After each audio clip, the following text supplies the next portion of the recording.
जो खूबसूरत फसल अब मैं आपको दिखाने वाला हूँ ना, यकीन माने मेरे साथ साथ आपको भी पसंद आएगी। और अगर आप अपने आसपास ऐसी कोई फसल देखते हैं तो आपने मुझे जरूर बताना है। भाईजान आपके भाई का तो दिल कर रहा है कि आज पूरा दिन इसी फसल के अंदर गुजारूं मैं।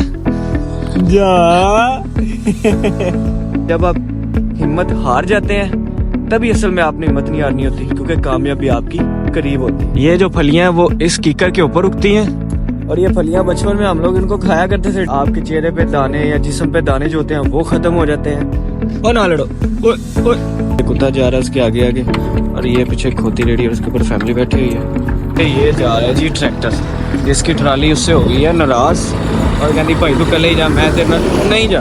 अल्लाह बेहतरीन बनाने वाला है। अस्सलाम वालेकुम, मेरा नाम उस्मान और आप देख रहे हैं उस्मान हुसैन व्लॉग्स। और आज के व्लॉग की सीरीज का पार्ट है 4 और हम जा रहे हैं गांव वॉक करने के लिए। आजकल जी हमारे गांव में लड़ाइयाँ बहुत ज़्यादा हो रही हैं, पता नहीं क्यों हमारे गांव को नज़र लग गई है। अभी हमारे सामने वो देखें मजमा लगा हुआ है लोगों का। आई डोंट नो कि ये लोग क्यों इकट्ठे हुए हैं, लेकिन हम वहाँ उसकी वीडियो नहीं बनाएंगे क्योंकि ये इखलाकन अच्छी बात नहीं है। मैं आपको सबसे मज़े की बात बताता हूँ कि ये लोग हमें मुड़ मुड़ के ऐसे देख रहे हैं जैसे हम लोग इनका फैसला करने जा रहे हैं। वो देखें जी। तो मैं अब आपको स्टोरी बताता हूँ। स्टोरी कुछ यूँ है कि ये जो पीछे लोग इकट्ठे हुए हैं, नशई था, उसने किसी से पैसे छीने, उन्होंने उसको पकड़ लिया, अब उसकी अच्छी खासी दुर्गत बना रहे हैं। आज जी सूरज शर्मा शर्मा के निकल रहा है अपना मुंह छुपा के। पाकिस्तान में बहुत ही अच्छी गवर्नमेंट है और इसीलिए पाकिस्तान में दूध की नहरें बहना शुरू हो गई हैं। और वो है जी ये दूध की नहरें। क्यों बच्चे, यही नहरें हैं ना दूध की। फाइनली जी हम लोग खेतों में एंटर हो चुके हैं और आज का जो हमारा प्लान है वो ये है कि किसी डेरे पे जाके हम लोगों ने कोई लंगर शंगर रोटी वोटी देसी खानी है। उम्मीद है कि कोई ऐसा हमें होटल के घर मैं होटल बोले यार इधर कहाँ पे होटल आ गया? यार मैंने होटल बोला है, आपने बताया ना कि मैंने क्या बोला था। तो सॉरी जी, हम किसी घर में जाएंगे देसी वाले में और वहाँ से कोई देसी खाना खाएंगे। तो गाइज अब मैं छुपने लगा और आप लोगों ने मुझे ढूंढना है और ये आज आप लोगों का चैलेंज है। मुझे ढूंढ लो। कहाँ पे है? आप मुझे नहीं ढूंढ सकते। कहाँ पे है? आप मुझे नहीं ढूंढ सकते। जा। सूरज भाई गुस्सा कर गए। अभी थोड़ी देर पहले हमने कहा था जी मुंह छुपा के बैठे हुए हैं, लेकिन वो अपना पूरा बुत्था लेके बाहर आ गए। तो भाईजान मेरा आपको कहने का कोई ऐसा मकसद नहीं था, मैं तो वैसे एक मजाक में बात कर रहा था ना। तू आगे सटनी शुरू कर दे यार सारा दिन साथ। मैंने प्लान किया कि अब मैं डेली अपने व्लॉग के अंदर आपको कोई एक आधी अच्छी बात बताया करूंगा। तो आज के व्लॉग की जो अच्छी बात है वो ये है कि अगर आप जिंदगी में कामयाब होना चाहते हैं और आप मेहनत कर रहे हैं और मुसलसल मेहनत कर रहे हैं और एक दिन ऐसा आता है कि आप मेहनत करते करते थक जाते हैं, हिम्मत हार जाते हैं, तो भाईजान सीक्रेट कामयाबी का यही है कि तब आपने हिम्मत नहीं हारनी। जितने भी थके आपने कंटिन्यू रखनी है अपनी हार्ड वर्किंग, तो आप ज़रूर कामयाब होंगे। आसान लफ्ज़ों में समझाऊँ तो कुछ यूँ है कि जब आप हिम्मत हार जाते हैं तभी असल में आपने हिम्मत नहीं हारनी होती, क्योंकि कामयाबी आपकी करीब होती है। और दूसरी सबसे बड़ी बात जो मैं आप सबसे करना चाहता हूँ वो ये है कि जो भाई लेट उठने के आदी हैं, जैसे कि मैं पहले उठता था, मैं लेट उठता था, उसकी एक वजह भी थी, लेकिन मैंने पिछले 1 वीक से अपनी पूरी रूटीन को चेंज किया। मैं सुबह जल्दी उठता हूँ और वॉक के लिए जाता हूँ। भाईजान आप लोग भी मेरी बात कान खोल के सुन लें। आप लोग अपनी नींद को एक दफ़ा जो है ना ख़त्म करो और डेली सुबह उठ के वॉक करने के लिए खेतों की तरफ जाओ, ग्रीनरी की तरफ जाओ। जो सुकून यार आपको मिलेगा ना, आप लोग खुद कमेंट्स में आके बताओगे कि यार आपने क्या कमाल का हमें आइडिया दिया है। ये आइडिया तो नहीं है, खैर ये तो एक मिथ है, सबको पता है इस बात का, लेकिन मैं आप लोगों को वैसे फोर्स कर रहा हूँ कि आप लोगों ने उठना और डेली वॉक के लिए जाना है आपने। और एक हफ्ता आप ऐसा करके देखो, और अकेले नहीं जाना, अपने दोस्तों को या कजन्स को लेके जाना जिनके साथ आपकी अंडरस्टैंडिंग हो। रास्ते में आप मजाक हंसी मजाक करें, वॉक करते जाएं, और अगर आपके पीछे कुत्ते पड़ जाएं तो आपको भागने का भी पता हो कैसे भागना है। तो भाईजान आपके चेहरे के ऊपर जो लाली आएगी ना, वो वाली लाली नहीं, वो एक होती है आपके इंटरनल खूबसूरती वाली लाली। और जो आपको ज़हनी सुकून मिलेगा ना, और जो पूरा दिन आप एक्टिव रहेंगे भाईजान, वो इसी में है और किसी चीज़ में नहीं है। वो ना मेडिसिन में है, ना नींद में है, ना ही किसी के इश्क प्यार मोहब्बत में है, वो इसी चीज़ में। नमाज के बाद अगर कोई चीज़ आपको सुकून दे सकती है और आपको एक्टिव और तवाना रख सकती है तो वो यही चीज़ है। ये खाले में जो आप पानी खड़ा हुआ देख रहे हैं, ये सिर्फ इसलिए खड़ा किया गया कि फॉर्म के अंदर से लोग छोटी मछलियाँ ला के इन खालों के अंदर डाल देते हैं, छोटी छोटी मछलियाँ, क्योंकि बड़ी मछलियाँ उनको फॉर्म्स के अंदर खा जाती हैं। और इसके अंदर जब वो थोड़ी सी बड़ी हो जाती है तो फिर दोबारा निकाल के जाके वो अपने फॉर्म्स के अंदर डाल देते हैं। ये है जी कीकर का दरख्त, जिसके ऊपर गर्मियों में अक्सर फलियाँ भी उगती हैं, येलो कलर की, आपने देखी होंगी। ये है वो फलियाँ जिनकी मैं बात कर रहा था। ये जो फलियाँ हैं वो इस कीकर के ऊपर उगती हैं, और ये फलियाँ बचपन में हम लोग इनको खाया करते थे ड्राई करके, अंदर से मीठी मीठी गोल गोल सी टॉफियाँ टाइप निकलती हैं। और इस कीकर के दरख्त की जो पत्ते होते हैं, लोग उनको गर्म पानी में करके नहाते भी हैं, कहते हैं जी शफा मिलती है। बाकी अब ये कीकर के जो दरख्त है बहुत कम देखने को मिलते हैं। पहले शहरों में आम होते थे, बहुत ज़्यादा फैल जाता है, जिस वजह से इनको काट दिया गया है। अब ये सिर्फ आपको ये खेतों में फसलों में मिलेंगे और कहीं नहीं मिलते आपको। ये है जी नीम का दरख्त। अगर आपके घर में अभी भी आपके बूढ़े दादा दादी जिंदा हैं या नाना नानी जिंदा है तो वो इस दरख्त के बारे में आपको ज़रूर बताएंगे। मुझे याद है कि बचपन में हमारे जो अम्मी अब्बू हैं वो इसके पत्ते उतार के और फिर उनसे गोटा बनाते थे, और वो बड़ा ही कड़वा होता था, और उसको पीने से कहते हैं जी खून साफ होता है और आपके चेहरे पे दाने या जिस्म पे दाने जो होते हैं वो ख़त्म हो जाते हैं।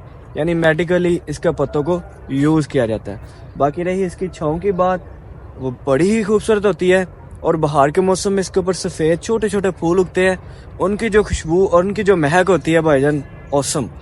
बाकी मुझे ये दरख्त बहुत ज़्यादा पसंद है क्योंकि मेरा बचपन जुड़ा हुआ है इस दरख्त से। ये जी गाँव की शाहराह है, और इसके बिल्कुल बीच में वो करियाना की दुकान है। और ये कितना अमेजिंग लगता है कि जब आप एक ऐसे रास्ते पे चल रहे हो और आपको पता ही ना हो कि रास्ते से कोई चीज़ मिलनी है कि नहीं मिलनी, बिल्कुल उजाड़ हो, रास्ते में एक करियाना की शॉप आए और वहाँ से आपको एटलीस्ट अपनी छोटी मोटी ज़रूरत ज़िंदगी की चीज़ें मिल जाए। ये देखें जी, इस कच्चे रास्ते के दरमियान में, बिल्कुल एन दरमियान में, ये खूबसूरत सा बेरी का दरख्त। और बड़े दिनों बाद मैं घूमते घूमते मुझे बेरी का दरख्त नज़र आया और इंतहाई खूबसूरत लग रहा है ये। ऊपर से वो सुबह का टाइम, ये कच्चा रास्ता, और बिल्कुल एन दरमियान में ये बेरी का दरख्त। माशाल्लाह यार। अभी मैं आपको दिखाऊंगा कि इस बेरी के दरख्त के ऊपर छोटे छोटे बेर लगने शुरू हो चुके हैं, जो कि मेरे ख्याल से 1 महीने के अंदर अंदर तैयार हो जाएंगे। और ये बेरी भी देसी है, इसके बेर खाने का मज़ा भी अलग से होगा। ये देखें, ये छोटे छोटे बेर इसके ऊपर लग रहे हैं। ये अगर आपको कैमरा दिखा पा रहा है तो ये देखें, अगर आपने खाना है, हाँ जी, अगर आपने खाने हैं तो आप 1 महीने बाद आ सकते हैं और ये बेर खा सकते हैं। ये देसी बेर और सेहत के लिए भी बहुत अच्छे होते हैं। मुझे पर्सनली बेर तो नहीं पसंद, लेकिन वो जो काले काले देसी बेर होते हैं ना, वो मैं बड़े शौक से खाता हूँ। लेकिन वो जो बड़े बड़े ग्रीन वाले होते हैं वो मुझे इतना ज़्यादा नहीं पसंद। बचपन में बहुत खाए हैं, बस एवं ही खाए हैं। साग और शपटाला वगैरह लगा हुआ है, और इस बाग की खूबसूरती अपनी ही होती है। भाईजान चेक करें कितनी खूबसूरत लोकेशन के ऊपर ये ट्यूबवेल लगा हुआ है। मुझे तो ये लोकेशन पर्सनली बहुत ज़्यादा पसंद आई है, और इंशाल्लाह इस दफ़ा रमज़ान में हम लोग यहाँ पे नहाने ज़रूर आएंगे, क्योंकि इसकी होदी भी मुझे काफ़ी अच्छी लग रही है, साफ़ सुथरी लग रही है। ये देखें, अभी ताज़ा ताज़ा ही पानी लगाया गया फसलों को इसमें से। अब हमारे लिए पता नहीं रास्ता किधर है जहाँ से हमने गुजर के जाना है, तो वो ये है जी। ये देखें जी, कितना प्यारी लोकेशन पे है ये ट्यूबवेल। चेक करें जी गांव की खूबसूरती, जो कि आपको कहीं और नहीं दिखने वाली।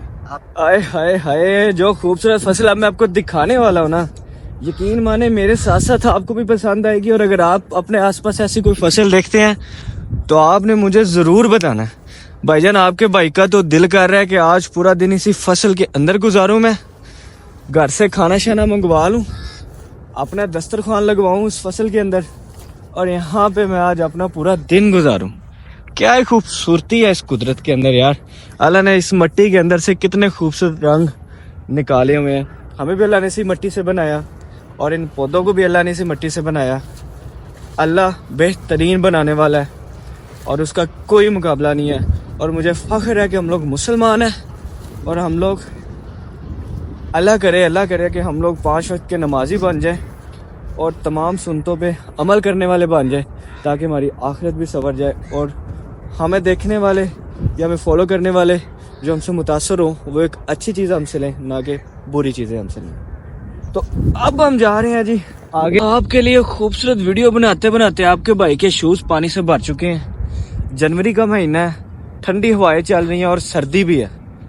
आपको भाई आपके लिए इतने बड़े बड़े रिस्क लेता है, लेकिन आप फॉलो करने के लिए भाई को कोई रिस्क नहीं लेते, क्योंकि आपकी उंगलियों को ना छाले पड़े हुए हैं। कोई बात नहीं, मैं तो अपनी एक यादगारी डायरी बना रहा हूँ। आप अगर लाइक करेंगे तो भाईजान आपकी मेहरबानी, नहीं भी करते तो आपका शुक्रिया। अभी मैं आपको जो कच्चा रोड दिखाने लगा हूँ, जिसके ऊपर घोड़ों की रेस भी होती है और बहुत बड़ी पाकिस्तान लेवल की रेस होती है। लेकिन ये रोड कच्चा क्यों रहता है? इस रोड के कच्चे रहने की वजह यह है कि इस रोड में कराची से पाइपलाइन आ रही है, जिसके अंदर आपका डीजल और पेट्रोल वगैरह जा रहा है शेखुपुरा माचीगे में। वहाँ पे डिपो है और वहाँ से ये पूरे जो पंजाब है वहाँ ट्रांसफ़र होता है, और वहाँ से आई थिंक ये आगे भी जाता है। आगे का इतना मुझे कंफर्म नहीं है, लेकिन यहाँ से जो पाइपलाइन है वो शेखुपुरा माचीगे जाती है, और वहाँ पे बड़े बड़े डिपो हैं जो कंटेनर्स भर भर के वहाँ से जो फ्यूल है वो मुख्तलिफ फ्यूल पंप्स पे ट्रांसफ़र करते हैं। एज़ यूजुअल हम लोग पहुँच चुके हैं जी अपने डेरा में। तो आज मेरा प्लान है कि वहाँ पे जो भाई हमने रखे हुए हैं जो निमको बनाते हैं और कखर बुरा बनाते हैं, तो उनसे आज हम कखर बुरा ले ही लेंगे। लास्ट टाइम भी मैंने लेना था लेकिन मुझे याद ही नहीं रहा, लेकिन आज हम यहाँ से लेके निकलेंगे। ये देखिए जी हमारे डेरे का नज़ारा। अभी जो डारी आपका भाई देख रहा है, उस डारी के बाहर एक बाबा जी अपना हुक्का लगा के सुबह सुबह बैठे हुए हैं। लास्ट टाइम भी मैंने आपको दिखाया था। इसका नज़ारा ही बहुत प्यारा है। अब हम कोशिश करते हैं अंदर जाने की, और बाबा जी जो है उनसे पूछते हैं और आपको हुक्का शुक्का दिखाते हैं और सुबह की इनके रूटीन के बारे में बताते हैं। भाईजान वो सामने कुत्ता बैठा हुआ है, तो हमारा अंदर जाने का प्रोग्राम कैंसिल है, क्योंकि आपके भाई को कुत्ते से लगता बड़ा डर। अभी जो चीज़ मैं आपको दिखाने लगा हूँ वो है खोती और रेड़ी जिस पे फैमिली जा रही है अपनी डारी या डेरे पे। ये देखें, ये कुत्ता जा रहा है उसके आगे आगे, और ये पीछे खोती रेड़ी और उसके ऊपर फैमिली बैठी हुई है। ये जा रहा है जी ट्रैक्टर, जिसकी ट्राली उससे हो गई है नाराज और कहती भाई तू कल ही जा, मैं तेरे नाल नहीं जा। आ रही है गधा गाड़ी, इसको पिंड में कहते हैं खोती रेड़ी। भाई ने सस ते नौ दोवां नूं नाल अगे बने होया है। ਉਹ ਸੱਸ ਤੇ ਨੌ ਦੀ लड़ाई है, तो वो माशाल्लाह चलन नूं कासर ने और ठंडे छोटे मार के चलाने की कोशिश कर रहे हैं। जिसके साथ गधा लगा होता है उसको तो हम बोल देते हैं गधा गाड़ी, लेकिन जिसके साथ भैंस या गाय लगी होती है भाई उसको क्या बोलते हैं? ये देखें भाईजान, इसको आप क्या बोलेंगे? ये देखिए जी गांव में घर के बाहर बकरियां बांधी हुई हैं और ये दोनों बकरियां आपस में लड़ रही हैं। नहीं नहीं ओ ना लड़ो, ओए ओए। हाँ भी तेरिया बकरियां ने हैं।